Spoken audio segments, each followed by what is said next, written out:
attending. And my name is Bumbaco. I'm an oncology dietitian. I'm presenting live from Cancer Wellness Center, my favorite place to be on a Friday afternoon, especially the first Friday of the month, for my favorite program, Ask the Dietitian. It gives our participants the opportunity to ask a question related to the topic for the month. And it is always exciting to, I think, present new information, but also helpful information, and along with some resources and some recipes. So I always include that. If this is the first one you're ever attending, have no fear. You could watch all of our other recorded Ask the Dietitians on our YouTube channel. You just have to go to Cancer Wellness Center's YouTube channel, and you're going to find a whole collection of videos, not just Ask the Dietitian, but everything that we offer here at the center. So it might be worth a little bit of your time. I'm going to share my screen. I have a PowerPoint presentation. When you register for programs that we provide here, we give you the materials that you see. So anyone who's registered, you will get a copy of the presentation, as well as some recipes that I'm going to share. If you're watching on Facebook Live, welcome. Thank you for attending today. And without further ado, I'm going to share my screen. Thank you so much for watching. I don't have the right screen, so hang on a second. There we go. And we should see that. If we don't, Lisa will give me a heads up. Technical difficulties on a day like today. All right, so this month's topic is all about sprouting and fermenting. It was a popular one. We got a lot of questions submitted, and I'm hopeful to be able to explore that a little bit more with you today. I wanted to dedicate this month's Ask the Dietitian to our special guest, the cicadas. Seems like for the month of June, we're going to be welcoming their presence. If you're fortunate enough to have close contact with them like I did this morning, I had one land on my leg. I subsequently spilled my entire cup of coffee in horror that this little cicada was on my leg. I quickly brushed it off as best as I could, but I thought it would only be appropriate to dedicate this month's Ask the Dietitian to our friends, the cicadas. Now we're probably not going to sprout or ferment cicadas. Good for us, right? We're lucky, and so are they. But we'll move forward with our topic. So on the agenda today, I'm going to go right into the questions that were submitted, provide the answers that I have to the best of my abilities, and then offer some additional resources and recipes in case you want to further kind of expand your knowledge based on what I present today.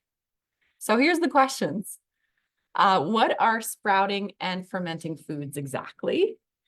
What are these and why are they important to my diet? Why sprouting and fermenting are beneficial, the benefit and side effect of soy-based fermented foods such as tofu and tempeh, as well as kimchi and pickles. Where do I begin if I want to try sprouting and fermenting foods? How can I minimize the risks?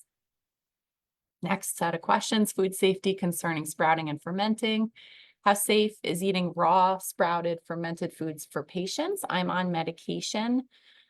If you cook or heat the fermented food, do you lose the benefits of the process? Really great questions here. Can people with IBS eat these foods too? If you can't tolerate acidic food, how can you incorporate fermented foods into your diet? Next, how to do sprouting and fermenting at home? Do I need special equipment? How to easily sprout and ferment foods? Beginner making kombucha tips? How long do fermented foods have to ferment without going bad and long enough to get the good beneficial bacteria? Is there a way to ferment veggies without using a lot of salt? Because I'm on a salt-restricted medical diet. Last set of questions. These two, I think, are perhaps my favorites. This one's a little bit long, so bear with me. Can you recommend a sprout seed brand? Are there specific sprouts good or not good for specific cancers, HER2 positive breast cancer specifically? Are all fermented foods healthy to eat, or are there restrictions? Can you suggest the best recipe book for fermenting foods? I tried eating tempeh, but hated the taste. Is there a way to cook it so it's flavorful? I hope to be able to answer that question. Is there a best time to eat fermented foods, or should be included at every meal? And then lastly, not about the topic, and I agree, But which is better, a bagel with cream cheese or a bagel with cream cheese and lox? I'm going to try to answer that question too, because I think we're going to have time to do that today. All right, so now just going back to the questions, you saw that there were a lot of similar questions. So I'm going to sort of lump my answers together to address those questions, okay? Let's start with what does it mean when a food is sprouted or fermented? So I'm going to start talking about sprouted foods, and then I'm going to finish with fermented foods. And those are two images of very popular, common examples of the two. So let's start first with sprouted foods. There really is no like regulated definition of what we consider a sprouted product, but essentially what happens when we sprout a food is that it's going through the process of germination, right? So essentially it's like this, it's a seed that's awakening from its dormant state, if you think about it that way. Germination is when an organism grows from a seed to a spore under controlled conditions, including controlled moisture and temperature conditions. Now, once upon a time, sprouted foods were hard to find, and they were typically like something that people talked about, right? And we might find them at health food stores. But today, I think that sprouted products are especially mainstream, and we can find them almost anywhere. Now on to fermented foods. Fermented foods are any foods that are exposed to the slow, controlled decomposition of organic substances by microorganisms or enzymes of plant or animal origin. So fermentation itself is an anaerobic process in which the microorganisms like yeast and bacteria break down the food components into other products. Lacto-fermented is really the most common and popular method used, which involves converting lactobacillus, that's the bacteria, and it converts whatever it's working on in the food, which is typically usually sugars, from carbohydrates, and that gets converted into lactic acid. So lactic acid stands out because that's how we know a food is fermented. It kind of gives it that characteristic tangy or sour flavor. And historically, we used to preserve food, improve flavor, and eliminate food toxins by using fermentation. Did you know that? So this dates back, I mean, centuries ago. This is basically the first form of refrigeration. This is what they used, was fermentation. And it's recently, just like sprouted foods, it's kind of regained a surge of growth and interest, especially in the world of diet and nutrition. So what are these foods? So that I sort of just answered that question, right? But why might they be important to my diet? I just want to expand that a little bit further. So sprouted fruit foods are grains. So it could include wheat, barley, oats, and rice. It includes seeds like quinoa, flax, and chia, nuts like almonds, walnuts, and cashews, and then pulses like beans, right? Our chickpeas as well, and then peas and lentils. And then any products made from those things above. And that's what you might commonly start to see or already are familiar with at the grocery store. So we have things like cereals that are made from organic sprouted grains, or breads and other bread products, but also some seeds that are sprouted. And then even things like quinoa you might find sprouted. And what about fermented foods? Let's dive a little deeper into that. So the main types, you know what they are. And they are like our traditional foods that are just naturally fermented, and that's how they're created so that we can enjoy them. So cultured milk and yogurt, like yogurt and kefir, wine, beer, and ciders, but also tempeh and miso, kimchi, sauerkraut, and also kombucha. And someone asked a question about that, so we'll talk more about that. Now, fermented foods that use salt instead of vinegar are a source of probiotics, and I'm going to talk about this a little bit later. Probiotics, if you aren't familiar, are the beneficial microbes that are associated with some health benefits when we ingest them regularly. Okay, so some of these foods, as long as they're fermented using salt, will retain the probiotics. Now, why are they important to our diet? So I'll start first with sprouted foods. They may impart nutritional and health benefits. Some feel that when they eat them, they can digest them better. And there might be an explanation for that. It certainly improves the flavor and the texture of food. And then also with fermented foods, very similarly, we see that there might be some nutritional and health benefits to including them. And they do potentially provide a source of probiotics or the beneficial microbes to our gut microbiota.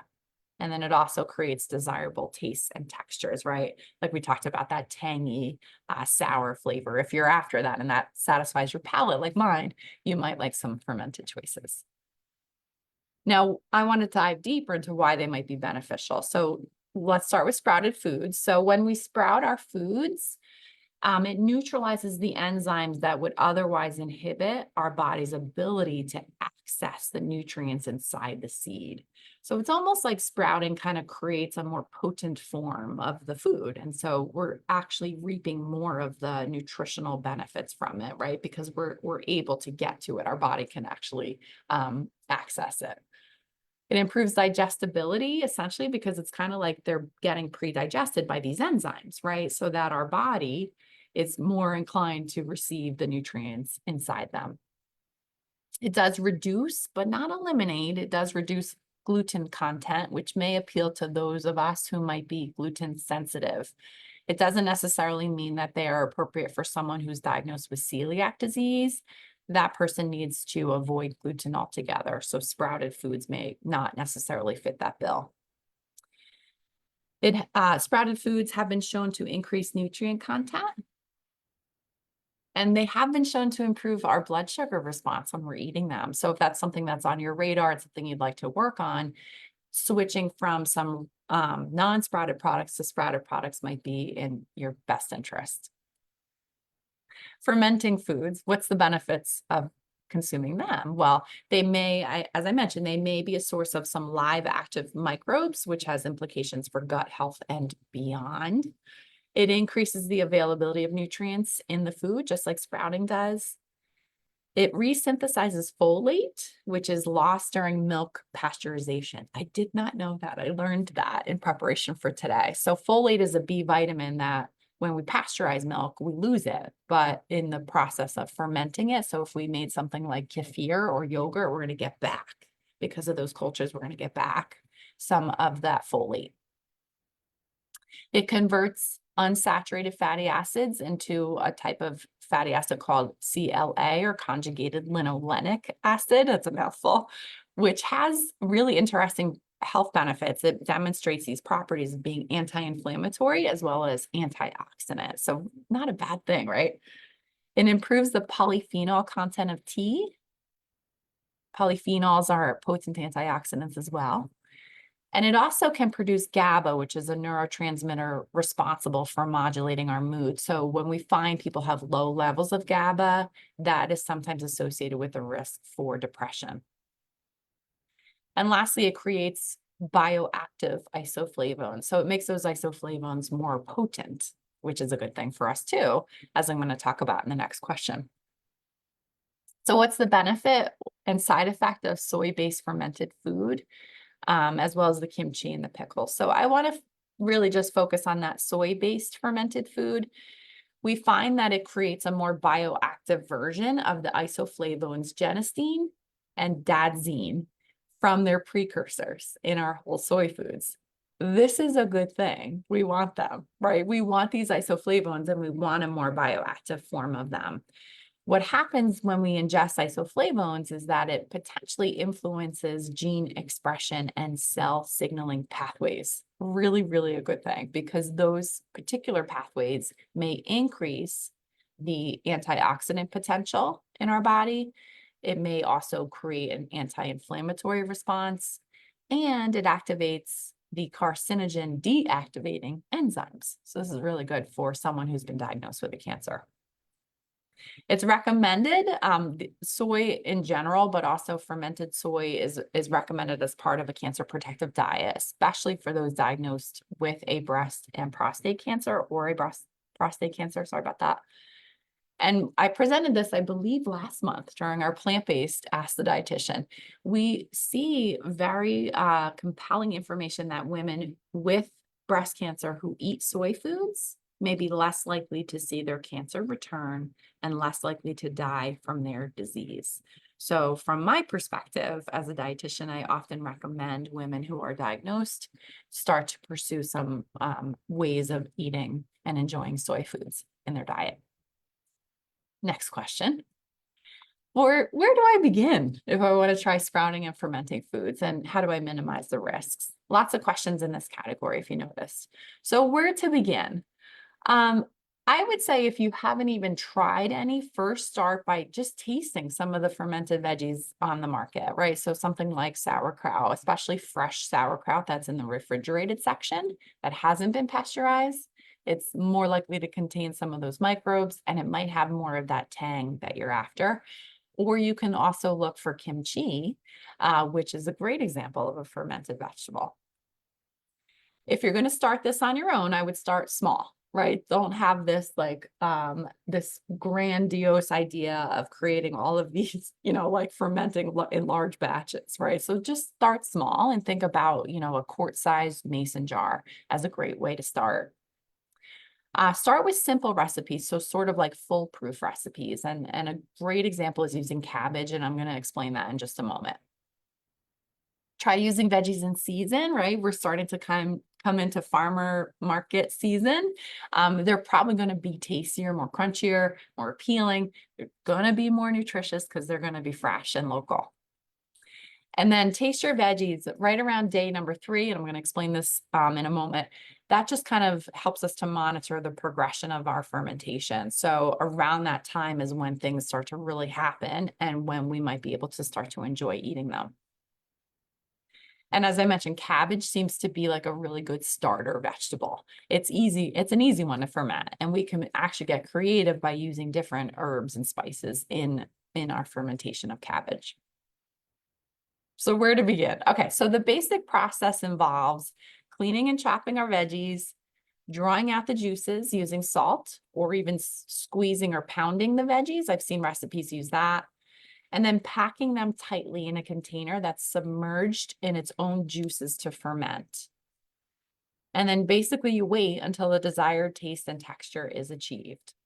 Now, what about safety's sake? Salt is very important in this process because salt inhibits the growth of harmful bacteria while also allowing for the growth of beneficial bacteria. So salt is sort of necessary in this fermentation process.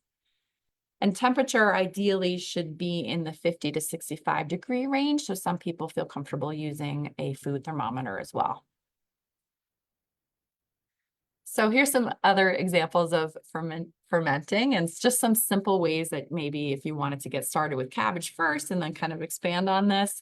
I love the idea of carrot sticks with garlic and a little bit of dill and pepper. Cauliflower with garlic, a little bit of heat with some red pepper flakes, and then also some pepper. Green beans with dill and garlic and pepper, or even taking the whole watermelon and using the rind to ferment. And I've seen recipes, and I'm going to share one with you for those of you who registered. So I also am going to share this recipe in what gets sent out in the email. This particular recipe is going to make about a 2 to 3 quart size or 1/2 gallon jar. So it's just using that green cabbage and then adding some good flavor. So ginger, onion, garlic, if you want a little red chili pepper, and then of course that salt. And then these are the steps. It looks very lengthy, but I promise it's very doable. And essentially what you're going to be doing is submerging that cabbage underwater, leaving plenty of space on top for there to be room to grow. Some people use weights, and I'm going to explain a little bit more about this in a moment too, to help keep the vegetables submerged in the water.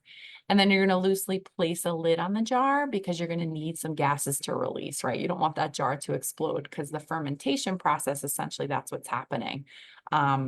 So that's an important step. There are also some products that I'm going to explain in a moment that help make that process a little bit easier for us. And then in this particular recipe, they suggested that you taste the veggies every day. But I find in general, for most recipes, they suggest that you taste around day 3. And voila, you fermented. You fermented at home. So let's talk real quick about sprouting as well. So you're going to choose your seed, your grain, your legume, or your nut. You're going to put it in a large glass mason jar. That's really all you need. And you're going to cover it with water completely, leaving about an inch or 2 to spare. Let it soak, refer to a chart that I'm going to share next for your soaking time. You're going to rinse that thoroughly, pour out the old water, fill up the jar again with new clean water and repeat until clear, right? So you might have to continue to rinse and add more water. Sprouting begins after you do that step. So you might rinse with filtered water twice a day, or more than twice a day, sorry, at that step. The goal is to rinse and drain the rest of the water off while giving the seeds enough room to grow and air to grow, sorry. Over time, you'll notice a little tail that comes from the seed, and this means that it's starting to sprout. And that process may take anywhere from 1 to 4 days. Now, after that process, you're going to put them right into the fridge, right? And you're going to eat them within 3 to 4 days for optimal freshness, for optimal nutrition, but probably most importantly for your safety's sake, okay? Sprouts are at risk for contamination with bacteria such as E. coli, and this can be minimized by using safe practices. So I'm going to share that again with those who registered. And essentially, a lot of that has to do with really just keeping your hands clean, keeping your surfaces clean, making sure you're using clean equipment like your jar, and making sure you're rinsing and just checking regularly for any signs of mold. Here's a sprouting chart that I'm going to share. It's from Nutrition Stripped. She's a dietitian, and this is she created a company called Nutrition Stripped, and she has a really nice section on her website that goes into soaking and sprouting. So not all of the things on this particular chart are going to sprout, but soaking them also affords sort of like a preliminary sprout, right? Where what might be happening is that you're helping the seed to become more digestible, or the nuts become more digestible. And then also we're going to access those nutrients a little bit easier. Okay, so you can see here, it gives an example of how long to soak or how long they're going to take to sprout. Okay, the soaking usually only takes hours, but the sprouting takes days. Okay, do I need special equipment? I think this is a great question. I think if you start with the simple kraut that I explained and I'm going to share with you, and you decide, all right, I'm ready for this, I'm going to go big time, I'm going to sprout and I'm going to ferment more often. I would suggest investing in a couple pieces of equipment. And also, if you are particularly concerned about food safety, I would also invest in a couple pieces of equipment. So the first is airlock lids. And what they do is they minimize the risk of mold by letting out oxygen, by letting basically the air escape, because oxygen is a breeding grounds for the harmful bacteria, right? So these airlock lids, this is kind of what they look like. They're available even on a lot of they're very easily accessible in a lot of different places. And this diagram, it doesn't come through real clear, but basically what's happening is you can see the fermentation is happening inside the jar, and that there are some, it's going to force up some air that goes up, right? And in this little contraption, it allows through that valve for some of that air to escape while keeping the vegetables submerged under the water. What a lot of people claim about this particular product or airlock lids in general is that it's really nice that you can just, once the vegetables are fermented, you just take off that piece and you now have this storage vessel. So it's really easy, kind of one-stop shop for this type of fermentation. The other thing to consider are weights. So weights help keep the vegetables submerged better under the water, makes life a little bit easier for you. And then also the spring and valve lids. They're very similar to the airlock lids, and this is an example of what they might look like. They similarly help to let air or oxygen escape, so it minimizes the risk for mold. And they're available almost everywhere. And very similarly, you can just basically unscrew the springs and take out the spring and keep the lid back on. So it keeps everything kind of all contained, and that's important for food safety sake as well. Okay, moving on. How safe is eating raw sprouted fermented foods for patients if you're on medication? If you cook or heat the fermented food, do you lose the benefits of the process? Thank you for asking this. I think it's a great question. If you are immunocompromised or if you're on any medication because you are at risk for immunocompromise, I would say that there are some foods that are off limits. So I would absolutely avoid raw sprouts of all kinds. They're a very high risk category for, as I mentioned, E. coli. I would avoid kimchi as well as non-pasteurized sauerkraut. I would avoid raw nuts and seeds, avoid raw grains, avoid kombucha and other fermented beverages. And then with your fresh fruits and vegetables, wash them thoroughly under clear running water. If you have produce that can be scrubbed, use a scrub brush. So if the skin or the rind is firm, you can just basically scrub away. And then rinse your leafy green vegetables thoroughly. If you want to learn more about this, there's a great cancer institute on the West Coast. It's called Fred Hutchinson, and they're sort of known for giving a lot of great information and care and treatment for stem cell transplant patients. So those are the ones who are at most risk for foodborne illness, right? Because of the greatest amount of immunocompromise. So this presentation is a nice, thorough review of everything someone might need to know if they're immunocompromised. And I think that's only appropriate to share with you rather than to just say, I would avoid these foods. I think it's really important if you're looking to protect yourself to enhance all of the ways that you can do that for yourself. Now, the second part of that question, does cooking fermented foods cause a loss of benefits? In a word, no, right? We do potentially lose the probiotics, right? As soon as we cook the fermented food, but the benefits still exist, right? So I think it's still worth considering including them in your overall healthy cancer diet. So we can enhance nutrient absorption. We break down the lactose. So if anyone's lactose intolerant, we get that CLA that I mentioned, which is anti-inflammatory and antioxidant. It improves the polyphenols of our tea, right? It produces GABA. It creates those bioactive flavones. So even though we might lose the probiotics, we get all these other great things. And I always want everyone to remember how the foods that we eat offer such a great package. So sometimes there's a little bit of like give and take with our food choices, right? Can people with IBS eat these foods too? What a great question. So if you have IBS, I hope you have heard about the low FODMAP diet. And if you haven't, please talk to your healthcare provider because I would love it if you got referred to a registered dietitian and you could work on a low FODMAP diet together. So what am I even talking about when I say FODMAPs? FODMAPs are a group of sugars that are not completely digested in our intestines. When FODMAPs enter the small intestine, they travel really slowly and they attract a lot of water. When they pass into the large intestine, they get fermented by bacteria and they produce a lot of gas as a result. So when someone has IBS, all that extra water and all that extra gas, it's really extra, right? Because their gut is sensitive. So it causes discomfort, it causes pain, it causes some of those other side effects. So here's a list of FODMAPs. And essentially, and I'm going to talk about this next in the next slide, but essentially what we're looking to do is identify of these groups of foods, which ones are problematic, which ones seem to cause those symptoms. Okay, so it's a very systematic approach about going about this. So the oligosaccharides are the fructans and the lacto-oligosaccharides. So like, for example, in onions and in garlic. Disaccharides are mostly from lactose and lactose in foods, monosaccharides from fructose. So something like an apple could bother someone with IBS.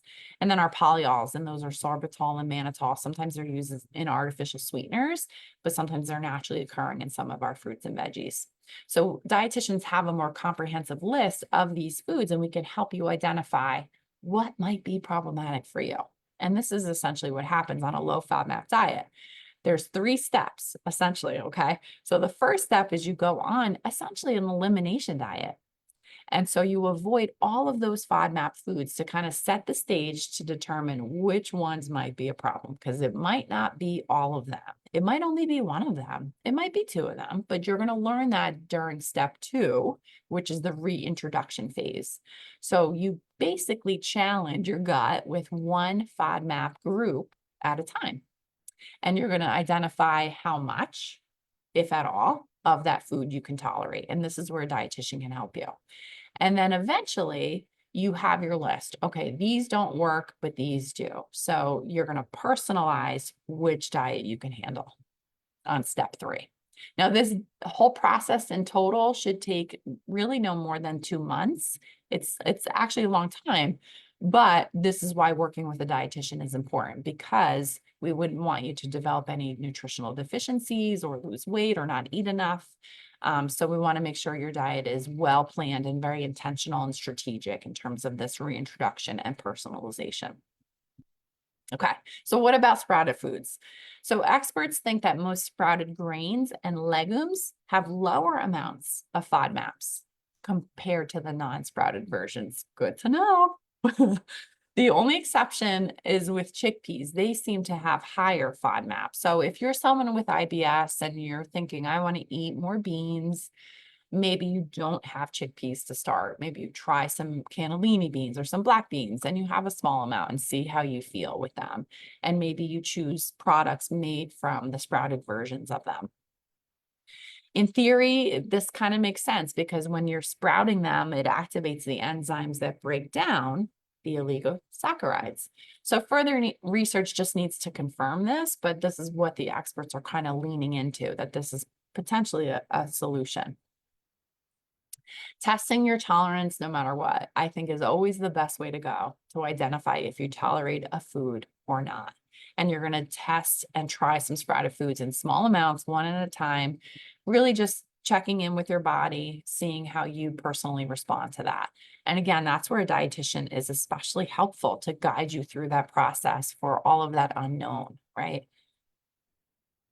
Now, what about fermented foods? So every food is different, but most of the foods in the FODMAP category, they actually increase their content of FODMAPs after being fermented. So good to know. There are some exceptions, however. So that includes goat's yogurt, tempeh, one of my favorites, sourdough bread, and pickled gherkins, and then smaller amounts, so really like less than just a serving, of sauerkraut, fermented red cabbage, and pickled vegetables. So again, if you're someone with IBS and you're looking to try to include some fermented food, here's your list of things that are thought to be, in theory, lower in FODMAP and thought to be, in theory, better tolerated for you. If you're willing to try, test the waters with the above, include a small amount, one at a time. And if you're feeling okay, you know that this is a tolerated item that you can enjoy. So I want to just include this too. It's sort of like the bottom line on IBS.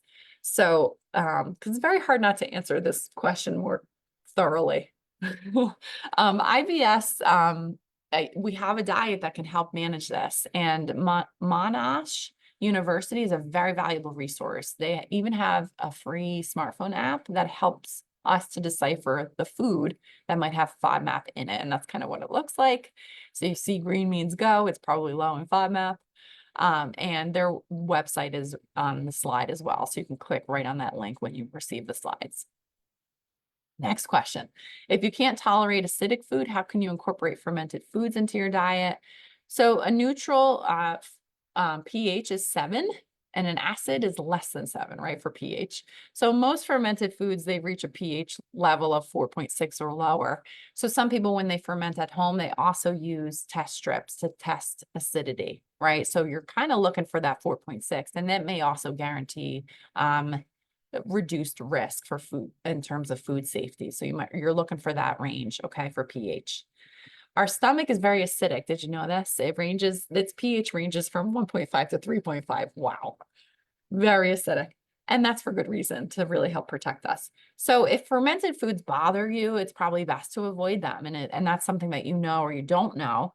But I would say you might do best with small amounts of these fermented foods, of yogurt, of kefir, of miso, of tempeh. they're going to give you some beneficial microbes, and those probiotics are associated with improved overall digestive function. So I would test the waters with those and see if those are going to be well tolerated for you. Sourdough bread is also fermented, but we do know it, as soon as it's heated, it loses the probiotic potential, which is okay because it's still delicious, right? And we're still going to reap the benefits of what's inside it. And we think because it's been fermented, we get a little bit better access to the nutrients. And we do also see an improved blood sugar response compared to some other types of breads. All right, I'm going to keep moving along. Beginner making kombucha tips. Shout out to my husband who has made kombucha at home. This was years ago. Well, it was during the pandemic. We got a little bored. All right, so kombucha, if you aren't familiar, is a probiotic drink that is made from a process that involved bacteria fermentation of tea and sugar. That's essentially how you make it.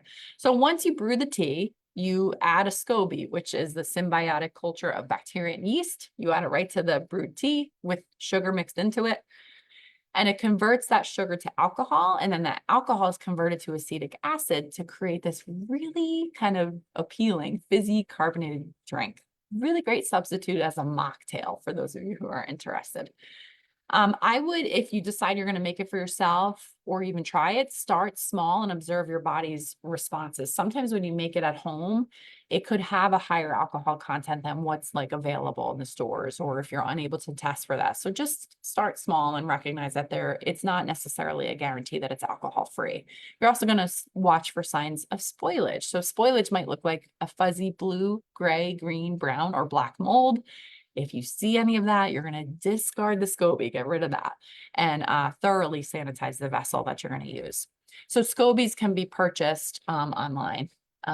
Definitely something also you can access. And these are the do's and don'ts of kombucha for those of you who are like interested to explore more. This is a simple recipe for kombucha. I wish I could share the one that my husband used because it was quite delicious. But it's pretty straightforward, pretty simple. Some people will use a starter liquid, and also they'll save their SCOBY and in a little bit of the reserved kombucha to use for another batch. So sometimes those are really helpful tips, but that's essentially how you make it. So you'll see the steps here. You're going to receive these slides so you can see it for yourself. Really fun way. It's going to ferment for about a week, up to 10 days. Okay. Is there a way to ferment vegetables without using a lot of salt? I think that's a great question. I learned about this too. So 2 things I learned from this month's Ask the Dietitian. There's actually such a thing as a vegetable starter culture that you can buy that's salt-free. Unbelievable. So it has these live cultures without the salt. Bingo, right? And you can ferment all kinds of vegetables, like to your heart's content. It's so great. So otherwise, you could brine from a fermented vegetable juice or a whey. Actually, whey will help ferment. That's also a type of fermentation. And then you're going to rinse your veggies before you eat them. That's going to remove some of the salt, okay? Depending upon how strict your low salt diet is. I think sometimes including small amounts of things that are a little bit higher in something like salt can be achieved within your overall daily budget in terms of your salt restriction. So something to keep in mind. But I think if you're curious, this might be a great opportunity for you. I'd be curious to hear if this person tries it. How long do fermented foods have to ferment without going bad? It takes about 3 or 6 days. Most recommend trying the vegetables at day 3 to check their flavor. And if they taste salty and don't have that tang, they're not quite ready yet. So they need another day or 2, and you're going to just keep testing daily to see. And beyond that point, I think the fermentation has failed, right? So it should only take 3 to 6 days. At that point, you're going to try it and get it into the fridge, right, to keep it safe. And then the last 2 questions, I see I have about a minute left. If you remember this one, I'm going to try and answer it as concisely as I can. All right, so I would recommend for this particular person, flax seeds. What has been shown in the research is that they're associated with decreasing the expression of the HER2 protein. and also increasing apoptosis, which is a really good thing. That tells cancer cells that they need to die. We want apoptosis to be happening. So here's an example of a sprouted flaxseed product. So if you're looking to do that, I would grind those flax seeds instead of eating them whole. And what you're going to get is lignans, and the lignans are what are responsible for decreasing the expression of HER2. And when we sprout it, we get more potent lignans. And so that's something I would try. All fermented foods, I think, are great additions for different reasons. It's probably too much for me to list. If you are otherwise diagnosed with HER2 positive breast cancer, I would recommend a high fiber diet and really sort of like a plant-based eating approach. I would enjoy fermented foods daily. You don't have to eat them every day, but I would say like 1 or 2 servings a day to get those probiotic benefits. We find that that might be beneficial if you're looking to pursue gut health. And then lastly, I have some great ideas for tempeh. So you could make a tempeh bacon, or I've been very successful with crumbling the tempeh and using it as a substitute for ground meat in any way that you would use ground meat, and it's delicious. So I'm going to include some recipes for those registered. This is a cookbook I'm going to include in just a few slides as well, that I think is one of my favorites in terms of learning how to ferment, and great recipes and inspiration for fermented vegetables. Okay. And the last question, which is better? Is it a bagel with cream cheese or a bagel with cream cheese and lox? What are we going with? So I want to say, first and foremost, it sort of depends, right? So knowing someone's medical history or cancer diagnosis would help me answer this question better. But there is a little bit of debate about this, that lox and any kind of smoked fish is a processed meat, which has been linked with increasing the risk for colorectal cancer. We can't say causes colorectal cancer, we just can say it's associated with the risk, okay? So anyone who is at risk for colorectal cancer, I would recommend they minimize processed meat, or anyone who diagnosed with a colorectal cancer, I would recommend they minimize processed meat. Now, most of the data that has given us this relationship has included red meat and poultry that's been processed. So we're talking things like bacon, sausage, ham, hot dogs, bologna, a little bit different than smoked fish, in my opinion, and that's what the debate is about. So my vote would go towards the lox with a small smear of cream cheese and maybe on a half of a sprouted bagel. I didn't even include that, and I just thought of it now. But that might be one way of enhancing a cancer protective diet. And you could even take it to the next level, because why not? You could add cancer protective nutrients by adding a side of fresh fruit. Now we're talking, right? Now we're talking delicious and nutritious at the same time. All right, so I'm going to share some recipes and resources with you. The Fermentation Association, it's like soup to nuts. Everything you need to know about fermentation, you can check out on that website. And then the Whole Grains Council has a nice section, and they've started an initiative where they're trying to like qualify what products can be called sprouted. You know, there's certain conditions to call yourself sprouted. So the products on the market, they're just trying to say, hey, this one is, yes, it's technically a sprouted product. So really good information on that website, but also you can read more about sprouted whole grains. And then here are some great cookbooks, Fermented Vegetables. It's the 10th anniversary edition, so it's been around a while. And it's really pretty and looks delicious, a lot of the recipes. And then I'm a huge fan of America's Test Kitchen, and they have a great cookbook, Cook for Your Gut Health. So it certainly includes some sprouted and fermented products as well. Now the recipes I'm going to share, I promised that watermelon rind, the cabbage kraut, sourdough bread, right? Kind of the basics and the old school way of fermenting. So I invite you to join us for the next Ask the Dietitian, but not the cicadas. We don't want them here right next time. So it will be, because of the 4th of July, it'll be on July 12th. And our topic is the all confusing one, how to read a food label. So I'm going to try my best to simplify that for all of you. I'm going to stop my share, and I thank you all for watching and attending today.